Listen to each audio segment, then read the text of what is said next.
늘 감사하며 살겠습니다. 내 생활이 나를 속일지라도 그러려니 마음 비우고 여유롭게 살겠습니다. 두 눈이 있어 아름다움을 볼 수 있고, 두 귀가 있어 감미로운 음악을 들을 수 있고, 두 손이 있어 부드러움을 만질 수 있으며, 두 발이 있어 자유스럽게 가고픈 곳 어디든 갈 수 있고, 가슴이 있어 기쁨과 슬픔을 느낄 수 있다는 것을 생각합니다. 나에게 주어진 일이 있으며 내가 해야 할 일이 있다는 것을 날 필요로 하는 곳이 있고, 내가 갈 곳이 있다는 것을 생각합니다. 하루하루의 삶의 여정에서 돌아오면 내 한 몸 쉴 수 있는 나만의 공간이 있다는 것을 날 반겨주는 소중한 이들이 기다린다는 것을 생각합니다. 내가 누리는 것을 생각합니다.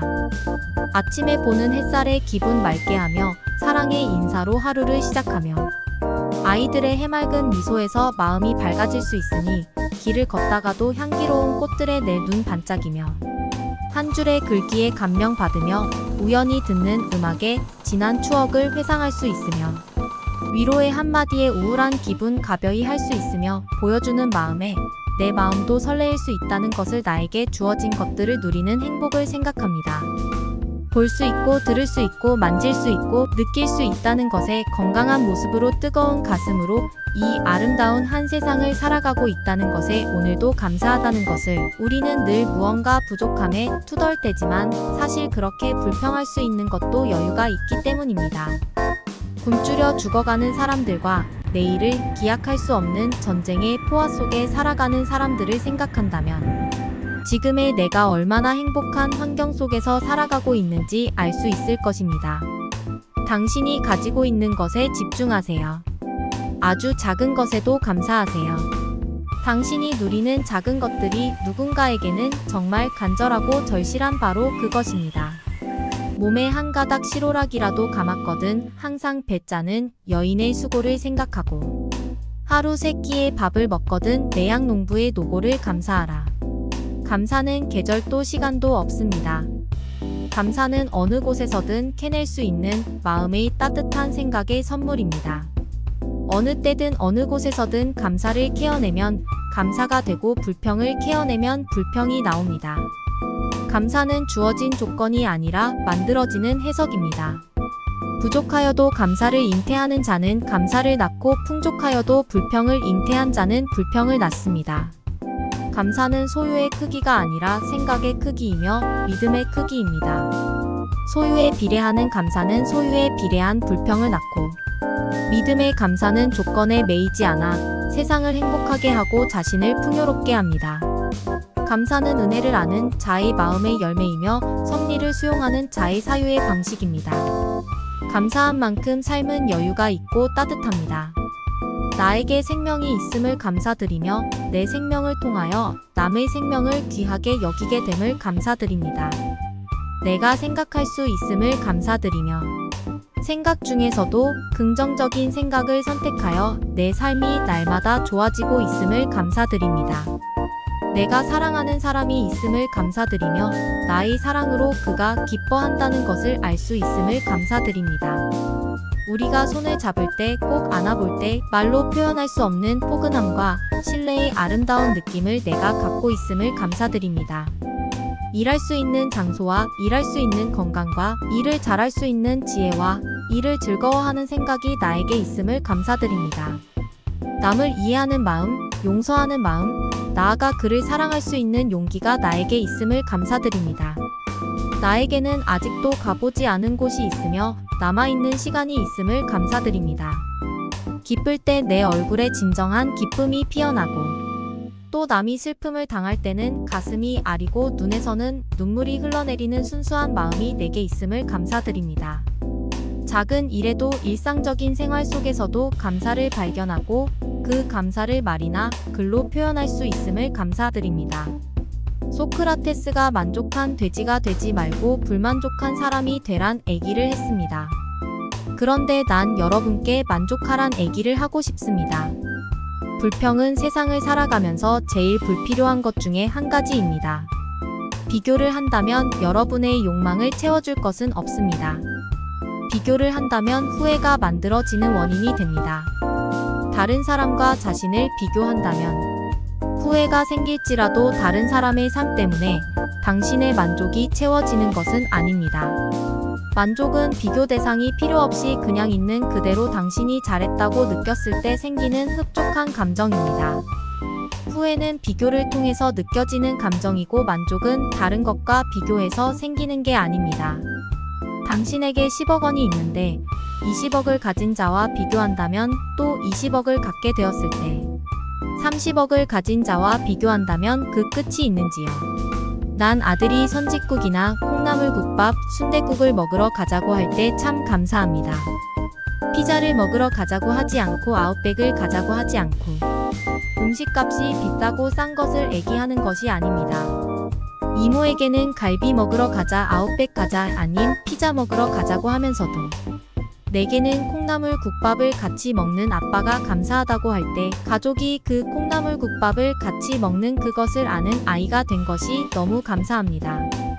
호텔에 가서 4만원짜리 뷔페를 먹는 것과 콩나물국밥집에 가서 콩나물국밥을 먹는 것이 다르지 않다는 것이 너무 감사합니다. 주변의 사람들을 보면 소유욕이 강해서 비교 대상이 되는 다른 사람들보다 자신이 더 많은 것을 소유했을 때 행복하다고 착각을 하는 경우가 많은데 왜 그럴까요? 우리나라 사람들의 특징일 수도 있겠지만 미국이나 호주처럼 인구 밀도가 낮은 곳에서 비교할 이웃을 덜 보고 산다면 그런 일도 줄어들 수 있을지 모릅니다. 그 애기는 내가 남을 비교하지 않는다면 그런 울타리에서 벗어날 수 있다는 겁니다. 옆집 사람이 포르쉐를 타기 때문에 아반떼를 타는 내가 초라해 보이는 것이 아니라 그 포르쉐를 타기 때문에 아반떼를 타는 나보다 더 많은 차량 유지비를 지불함으로 해서 내가 할 수 있는 나를 위한 웰빙을 못하는 걸 비교한다면 상대적으로 내가 그 사람보다 더 나은 행복한 삶을 살고 있다고 생각할 수 있습니다. 나라는 부유해도 가난한 국민인 일본이 부럽지 않고 GNP 80달러 밖에 안 되지만 아시아에서 행복지수가 제일 높은 필리핀 사람들이 부러운 까닭은 1만원짜리 옷과 10만원짜리 옷의 차이는 물론 기능성이나 여러 편의성이 있기 때문에 또한 그 부가가치를 창출했기 때문에 그 가격 차이가 나겠지만 10만원짜리 옷을 입어서 1만원짜리 옷을 입은 사람보다 행복하단 얘기는 아닙니다. 단지 차이가 나는 기능성이나 조금은 편의를 제공하겠지만 그 편의가 마음의 풍족함을 채우는 것은 아닙니다. 내 마음이 부유해지면 물질적인 궁핍이 있더라도 세상은 부유하게 보입니다. 돈이란 것이 없으면 불편하겠지만 돈이란 것이 있다고 행복한 것은 아닙니다. 행복은 돈으로 만들어지는 것이 아니고 당신의 마음속에 있는 만족이 만들어냅니다. 작은 것에 감사하고 모든 일에 감사하고 살아간다면 넘치는 행복이 있을 것입니다. 사람들은 행복해지고 싶다는 말을 자주 하는데 행복은 목표가 아니라 가는 과정과 도구입니다. 죽기 전에 나는 후회 없었고 행복했었다는 말을 남기는 것이 아니라 지금 이 한순간 하루하루를 마땅히 느껴야 하는 게 행복입니다. 웰빙이라고도 많이들 하는데 비슷하다고 봅니다. 인간은 단 몇 분 몇 초 앞도 모르면서 살아가면서 저 먼데 있는 행복이라고 포장된 목표를 보고 달려갑니다. 그러나 그 과정이 자신이 좋아하지도 않는 것을 억지로 하면서 그 목표를 이루기 위해서 하루하루 또한 그 한순간을 버틴다고 말을 하는 것은 앞뒤가 안 맞습니다. 그건 인간이 가지는 착각입니다. 오늘 하루 지금 이 시간에 쾌락을 추구하라는 말이 아닙니다. 단지 먼 미래에 오지도 않을지도 모르는 그날을 바라보는 목표로 오늘 지금 이 순간의 고통과 인내를 가져야 한다는 마음을 버려야 행복해집니다. 매주 로또를 사는 사람은 사지 않으면서 맞기를 바라는 사람보다는 미래에 희망을 가지는 것이지 그것이 맞는다는 보장도 없고 그것이 행복도 아닙니다. 오늘 당장 맛 있는 밥을 먹고 편한 잠자리에서 꿀잠을 자고 따뜻한 옷을 입는 것이 자신을 행복하게 하는 것입니다. 100점짜리 행복을 10일에 한 번 느끼는 사람보다 10점짜리 행복을 매일 누리는 사람이 더 행복하게 오래 건강하게 삽니다. 행복이 크고 빈도가 낮으면 인간에게는 어둡고 긴 터널을 가면서 저 멀리 보이는 밝은 곳을 보고 가는 것과 같습니다. 작은 행복을 여러 번 누리기 위해서는 혼자만의 힘으로는 불가능합니다. 그래서 친구 관계를 본다면 어려울 때 한 번 큰 도움을 주는 친구가 한 명밖에 없는 경우 보다는 자주 만나서 값싼 점심이라도 같이 나눠 먹는 여러 명의 친구를 둔 경우가 더 행복한 경우라고 합니다. 이렇듯 행복은 자기 스스로도 중요한 부분이지만 주변의 관계도 영향을 많이 줍니다. 이런 면에서 보면 우리나라는 참 좋은 여건을 가지고 있습니다. 우리나라 사람들은 나를 중시하는 개인주의적이기보다는 우리라는 관계를 중시하는 문화를 가지고 있습니다. 내 주위를 돌아보고 따뜻한 말 한마디, 차 한잔, 점심 한 끼를 같이 하는 것으로도 당신은 상대를 행복하게 해줄 수 있습니다. 그것은 반대로 당신이 행복해지는 방법입니다. 삶을 살아가는 방법 중에 후회라는 것을 하지 않기 위해서 남과 비교하며 치열한 경쟁을 해서 성취감을 얻는 것도 한 방법이겠지만 자신이 좋아하는 것을 포기하면서까지 그것을 선택한 것에 대해서는 권하고 싶지 않습니다. 그런 길로 들어서는 순간 인생이 끝나는데 나 자신이 무엇을 좋아했으며 그 좋아하는 것을 얼마나 하고 살았는지에 대한 후회가 생길 수도 있습니다. 나 자신이 무엇을 좋아하고 하고 싶은 게 뭔지를 안다면 가장 행복해지는 방법을 아는 것과 같습니다. 행복과 불행이 있었습니다. 불행은 힘이 세고 난폭했지만 행복은 힘이 없고 착했습니다. 불행은 행복을 괴롭히고 때렸습니다. 힘이 약한 행복은 불행을 피해 도망 다녔습니다. 하지만 불행은 행복을 어떻게든 찾아내 괴롭혔습니다. 행복은 숨을 곳이 없었습니다. 그래서 행복은 마지막으로 사람들 마음에 숨었습니다. 그래서 불행은 세상에 퍼져 있기에 우리가 쉽게 접할 수 있고 행복은 마음속에 숨어 있기에 접하기 힘들어 많은 사람들이 스스로 불행하다고 생각한답니다. 어느 날 한 천사는 욕심 많은 농부에게 말했습니다. 특별한 한 가지 소원을 들어주라는 하느님 분부시여. 당신이 하루 동안 달릴 수 있는 크기의 땅을 주겠소.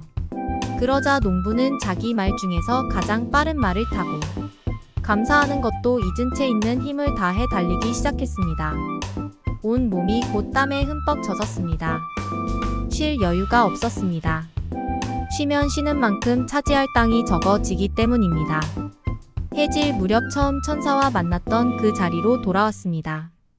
그는 너무나도 큰 원을 그려 달리다 보니 거의 제 시간에 맞추어 돌아오지 못할 뻔했습니다.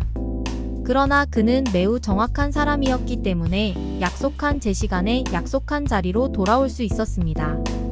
천사가 선언했습니다. 이제 오늘 당신이 돌아온 이 땅은 당신의 것이오. 그러나 다음 순간 농부는 그 자리에 털썩 쓰러져 버리고 말았습니다. 그의 말도 쓰러졌습니다. 그는 조금도 쉬지 않고 달리다 기진맥진해 버렸습니다. 죽은 농부는 사람에 의해 매장되었습니다. 마지막으로 차지한 그의 땅은 고작 한 평이었습니다. 감사라는 선물. 오늘도 똑같은 하루가 시작되었다. 나는 섬에서 출퇴근을 하기 때문에 항상 아침 일찍 일어나 버스로 부두까지 나와서는 배를 타고 육지에 도착해서 다시 차를 운전하고 한참을 가야 직장인 우체국에 갈 수 있었다. 그러다 보니 겨우겨우 출근을 해서 일과를 시작할 때쯤이면 벌써 온몸의 힘이 절반은 빠져나가는 것 같았다. 내가 근무하고 있는 곳에서는 집배 업무를 시작하기 전에 항상 한 통의 전화가 걸려온다. 모녀가 모두 지체부자유자이기 때문에 집안에서 필요한 물건을 구입할 수가 없는 가정이 있었는데 내가 우편물을 배달하면서 몇 번 심부름을 해주었더니 이제는 아예 아침마다 전화해서 필요한 물품을 불러주곤 하는 것이었다. 심부름의 종류도 다양했다.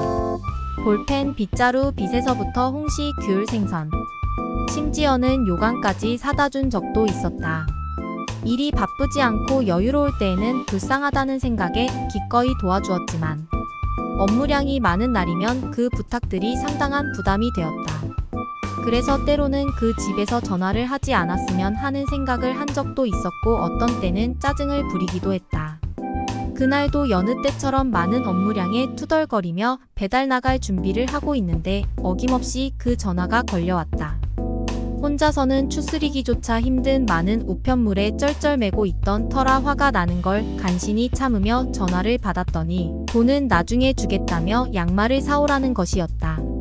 시간이 없었지만 마지못해 양말을 사서 오토바이에 싣고는 그 집으로 향했다. 축 늘어진 어깨로 그 집에 도착하니 아주머니가 방문을 열고 내다보고 계셨다. 아이고 왔구먼. 저런 고맙기도 해라. 나는 반갑게 맞이하는 아주머니의 얼굴을 쳐다보지도 않고 불쑥 양말 봉지를 내밀었다. 그랴. 이게 얼마고? 2,000원이요. 퉁명스러운 나의 대답에 아주머니는 지갑을 열어 꼬깃꼬깃한 1,000원짜리 지폐 2장을 내밀었다. 그런데 양말값을 지불하신 후 아주머니가 양말이 들어있는 봉지를 나에게 다시 내미는 게 아닌가. 그동안 부탁만 해서 미안하구먼. 뭔가 보답을 해야겠다고 생각은 했지만 몸이 원체 이 모양이니 쑥스러운 듯 미소 짓는 아주머니의 얼굴에서 얻어먹을 수 있는 힘만 있어도 감사라는 말이 문득 떠올랐다. 그 형편없는 와중에도 감사할 줄 아는 마음의 여유를 품고 있다니. 얻어먹기는커녕 밥을 지어먹을 힘까지 있는데도 지금껏 그 기본을 몰랐던 나. 감사하는 마음에. 옛날 독일에서 있었던 일입니다. 대기근으로 많은 사람들이 먹을 것이 없어서 고생할 때입니다. 한 부자가 20명가량의 아이들을 모아놓고 말했습니다. 여기 이 빵을 한 개씩만 가져가도록 해라. 이 기근이 끝날 때까지 매일 와서 가져가거라. 매일 하나씩 주겠다. 아이들은 이 말을 듣기가 무섭게 빵이 있는 곳으로 달려들어 서로 큰 빵을 골랐습니다. 그리고는 주인에게 인사하는 것도 잊고 정신없이 집으로 가버렸습니다. 이 틈에 들지 않고 뒤에 서서 기다린 그레첸이라는 소녀가 있었습니다. 그레첸은 모두 밀려간 다음에야 빵이 있는 곳으로 가서 남아있는 빵을 집었습니다. 그것은 제일 작은 것이었습니다. 그리고는 얼굴에 기쁜 표정을 지으면서 할아버지 감사합니다 라고 인사를 하고 돌아갔습니다. 다음 날도 마찬가지였습니다. 그레첸은 또 맨 나중까지 남은 작은 빵을 들고서는 고맙다는 인사를 하고 집으로 돌아갔습니다. 그레첸은 엄마와 함께 감사 기도를 하고 빵을 쪼개었습니다. 그런데 빵 속에 50센트 은화 6개가 나왔습니다. 깜짝 놀란 그레첸은 그 돈을 들고 부자 할아버지에게 뛰어갔습니다. 부자 할아버지는 그레첸의 머리를 쓰다듬으며 말씀하셨습니다. 그건 내 거야. 감사할 줄 아는 착한 사람에게 상으로 주려고 일부러 넣어 구운 거란다. 그레첸 참으로 착하구나. 걱정 말고 네가 가지렴. 감사할 줄 아는 그레첸에게 더욱 감사한 일이 생겼습니다. 스펄전의 감사. 스펄전은 40세 이후부터 관절염의 일종인 통풍 때문에 몹시 시달렸다. 지금처럼 아스피린이나 혹은 마취제가 발달해 있는 시대가 아니었다. 증세가 나타나기 시작하면 그 통증을 고스란히 참고 견뎌야 했다. 한 번은 그가 통풍 때문에 기동을 못하고 고통을 겪고 있는데 믿음 좋은 그의 교회 신자 한 사람이 찾아왔다. 그리고 목사님께 이렇게 물었다. 스펄전 목사님, 통풍으로 몹시 아픈 이 순간에도 하나님께 감사할 수 있습니까? 이에 스펄전이 대답하기를 예, 감사하려고 무척 애를 씁니다. 이 병이 나은 후에 하나님 앞에 참으로 감사하고 싶습니다. 라고 말했다. 그 신자는 조용하지만 그러나 무게 있는 말로 이렇게 스펄전 목사에게 충고했다. 목사님, 지금 몸이 아플 때 하나님 앞에 감사할 수 있어야 되겠습니다. 오히려 그 아픈 것을 가지고 하나님께 감사하세요. 모든 일에 감사하라고 하지 않았습니까? 그러면 하나님이 분명히 그 병을 고쳐주실 것입니다. 그 말에 스펄전은 참으로 감명을 받았다. 그래서 그가 모든 일에 감사하지 못하는 자신을 깊이 깨닫고 하나님 앞에 자백했다고 한다. 감사합니다. 알렉산더 화이트 목사님은 항상 감사하는 분입니다. 그는 하나님 감사합니다. 오늘도 좋은 날씨를 주셔서 감사합니다. 라는 말로 주일 설교를 시작하곤 했습니다. 다행히도 목사님이 계시는 곳은 날씨가 항상 좋았습니다. 그러던 어느 날 갑작스럽게 폭풍우가 몰아치는 것입니다. 한 성도는 이런 의문을 품었습니다. 오늘같이 날씨가 지독하게 나쁜 날 목사님은 과연 무엇라고 말씀하실까? 그러나 화이트 목사님은 이렇게 말씀하였습니다. 하나님 감사합니다. 오늘 같은 날씨를 매일 같이 주시지 않음을 감사합니다. 행복해지려고 애쓰지 마라. 행복 추구의 역효과. 행복해져야지를 목표 삼는 사람들이 많다. 그런데 행복은 과연 목표가 될 수 있을까? 돈이라는 물질적 가치보다 행복이라는 정신적 가치를 높이 두는 것은 의미가 있지만 행복에 지나친 의미를 부여하는 것 역시 바람직하지 않다는 게 전문가들의 설명이다. 아이러니하게도 지난 연구들에 의하면 행복해지려고 애쓰는 사람일수록 행복과 멀어지는 경향이 있었다. TV나 소셜미디어를 보다 보면 남들은 다 행복하게 살고 있는 것처럼 보인다. 그래서 나도 행복해져야지라는 강박을 갖게 된다. 아이를 양육하는 사람들도 이런 말을 자주 한다.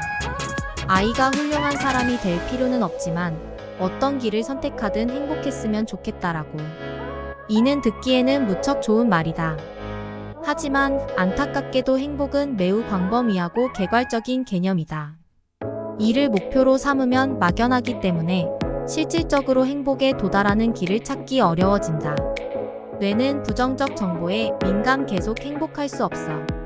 인간은 지속적으로 행복감을 느낄 수 없다. 때로는 몸이 아프고 안 좋은 소식을 접하게 될 때도 있고 인간관계에 트러블이 생기기도 한다.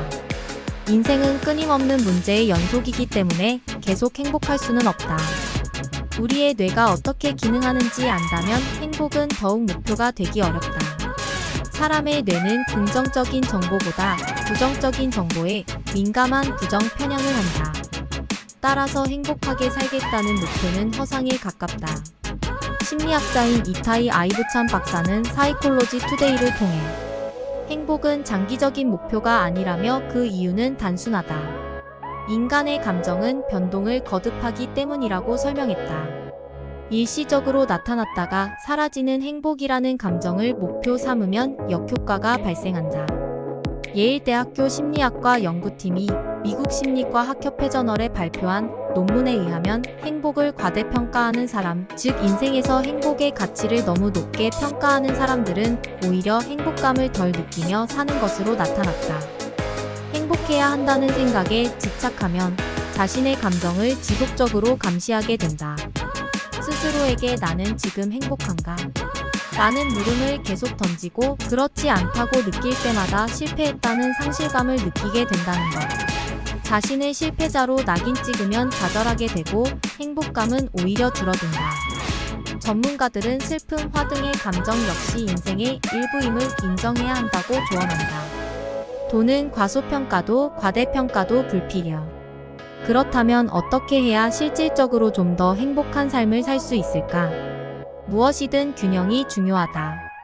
돈을 중요하게 여기면 무력이 강한 사람처럼 보일까봐 물질적 가치를 과소평가하는 사람들이 있는데 굳이 그럴 필요는 없다. 재정적 스트레스는 실질적으로 심리적, 신체적 건강에 해가 된다. 마음 정화를 위한 명상을 하거나 힐링을 위한 여행을 다녀와도 현실에 복귀하면 곧바로 우울해지거나 불안해진다는 사람들이 많다. 따라서 여행 등의 특별한 상황이 나를 행복하게 만들 것이라고 생각하기보다는 꾸준한 경제활동 등 현실적인 타협을 하는 것이 오히려 정신 건강에 좋을 수 있다. 단, 많은 연구들이 공통적으로 보여주는 부분 중 하나는 돈이 행복감에 미치는 상한선이 있다는 점이다. 지난 2018년 과학저널 네이처 인간행동에 발표된 논문에 의하면 연수입이 10만 5천 달러 1억 1,550만 원에 이르면 그 이후부터는 수입과 행복 간의 비례 곡선이 그려지지 않는다. 왜 더 많은 수입이 생기는데 더 행복해지지 않을까? 돈을 통한 쾌락은 일시적이기 때문이다. 경제적 안정감을 느끼는 수준까지는 수입과 행복이 비례하지만 그 수준을 넘어 돈이 쾌락을 위해 쓰이게 되면 더 이상 돈을 통해 행복감을 느끼기 어려워지는 것이다. 더불어 욕심은 끝이 없다는 이론도 여기에 적용된다. 자신이 목표한 수입에 도달하면 행복해질 것 같은데 막상 그 위치에 도달하면 그 이상의 욕심이 생겨 만족감이 떨어진다. 이는 인간이 자기 주변과 끊임없이 비교하는 속성을 가지고 있기 때문이다. 전문가들은 행복을 위해선 매일 뚜렷한 목표 의식을 갖는 것이 좋다고 말한다. 지난 2019년 자마 네트워크 오픈에 실린 논문에 의하면 뚜렷한 목표를 가졌을 때 조기 사망률이 낮아진다. 목표 의식이 있는 사람들은 체내 염증 수치도 더 낮았다. 우리가 일상에서 행복감을 느끼지 못하는 이유는 일을 할 때도 목표가 없고 운동을 할 때도 억지로 하고 쉴 때도 무의미하게 시간을 때우기 때문이라는 것이다. 반면 방청소처럼 사소한 행동 하나에도 목표 의식이 있는 사람은 의욕적인 생활을 하게 되고 이로 인해 지속적으로 기분을 북돋을 수 있는 계기가 마련된다. 돈은 과소평가도 과대평가도 할 필요가 없는 인생의 한 수단이고 행복해져야 한다는 막연한 목표 역시 인생을 보다 즐겁게 만들 수 있는 방법이 아니다. 일 단위 혹은 주 단위 혹은 그보다 큰 월 단위, 연 단위 등으로 구체적인 목표를 세우고 인생에 항상 동기부여를 해나가면 좀 더 의욕적이고 즐거운 인생을 살 수 있다는 게 전문가들의 조언이다. 돈 많을수록 더 행복하다. 돈을 많이 벌면 정말 행복할까? 실제로 돈이 많을수록 더 행복해진다는 결과가 나와 눈길을 끈다. 미국 펜실베니아 대학교 와튼 스쿨에서 인간의 행복에 관해 연구하는 매튜 킬링스워스 선임 연구원은 돈과 웰빙과의 관계에 대한 답을 찾기 위한 연구를 진행, 그 결과를 미국 국립과학원회보에 발표했다. 미국에 거주하는 18세에서 65세 33,391명이 일상생활에서 느끼는 감정을 묘사한 내용의 데이터 172만 5,994가지를 수집, 분석한 결과 돈이 행복에 영향을 미치는 것이 사실이며 돈이 많을수록 더 행복해진다는 것을 확인했다. 이는 수입이 일정 금액에 달하면 추가로 수입이 늘어나더라도 더 행복해지는 것은 아니라는 기존의 연구 결과에 반대되는 내용이다. 수입과 웰빙은 비례해 증가한다는 사실 확인. 연구는 대부분 경험표지법으로 진행됐다. 경험표지법이란 일상생활 중 무작위로 선택된 순간의 짧은 설문에 답하도록 요청하는 것이다. 일하고 먹고 대화하는 수많은 순간에 우리 삶에서 실제로 어떤 일이 일어나는지 알아볼 수 있는 방법이다.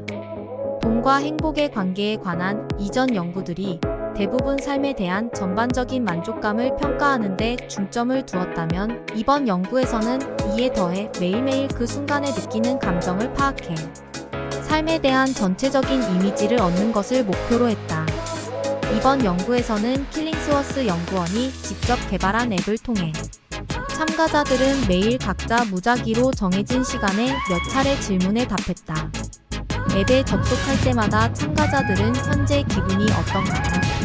라는 질문에 아주 나쁨에서 아주 좋음까지 나눠진 답변 중 선택하고 5개의 긍정적인 감정과 7개의 부정적인 감정 중 현재 자신의 기분을 묘사하는 답을 골랐다.